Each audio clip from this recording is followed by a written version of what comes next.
Akifungua mkutano mkuu wa 14 wa mwaka wa chama hicho, mrajisi msaidizi wa vyama vya ushirika mkoa wa Singida Nuria Gulamali, pamoja na kusema kuwa mazao ya mikunde kwa mkoa wa Singida ni kilimo cha mkakati cha biashara, na hapa anatoa maelekezo.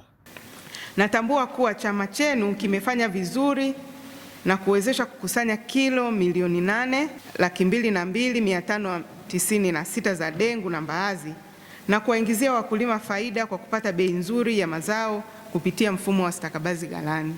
Tunaendelea kusisitiza juu ya kilimo cha biashara cha mazao ya kimkakati, hususan jamii ya mikunde kama vile dengu, mbaazi na choroko ili kujikwamua kiuchumi. Mfumo huo umewezesha kulipa tozo mbalimbali za serikali ukiwemo ushuru wa halmashauri. Pia nawaasa kuacha kabisa utoaji na upokeaji wa rushwa wakati wa mauzo ya mazao sokoni. Kwa yoyote atakayebainika, hatutasita kumchukulia hatua za kisheria. Awali mwenyekiti wa Volcano Amcos Limited Paulo Mbogo anaeleza walivyonufaika kupitia ukusanyaji wa mazao kwa mfumo wa stakabadhi ghalani. Hatukuwa na chombo chochote, hatukuwa na machekeche, hatukuwa na kila kitu, lakini tumejiendesha, tumeeleweka na tumebahatika kuwa hata ni namba 1 katika chama, katika vyama vya mkoa wa Singida. Ni jambo la kumshukuru Mungu. Kilo tulizokusanya ni nyingi, sioni kama kuna chama kingine kinafikia, lakini bado pia sisi ni wageni katika chama. Katika makusanyo hayo tumependekezwa mwaka jana tu na tumefanya kazi katika hali ngumu sana, lakini tumeweza. Kwa upande wao, baadhi ya wanachama wa mkutano huo hapa walikuwa na haya kusema. Sisi kama wanachama wa stakabadhi ghalani imetusaidia. Jambo la kwanza, tumepata mtaji.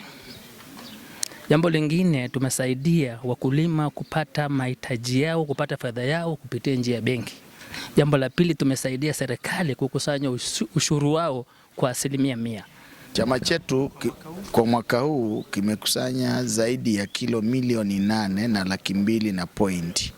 Mimi kitu ambacho nilikuwa nataka nishauri serikali, nadhani kwa mwaka huu rais wetu, waziri wetu wa kilimo, waziri mkuu watashirikiana kuhakikisha sisi wakulima na vyama vya ushirika tunakuwa na fursa ya kupata kile ambacho tunakitegemea kwa ajili ya maendeleo ya nchi yetu na kwa ajili ya pamoja wa wanaushirika.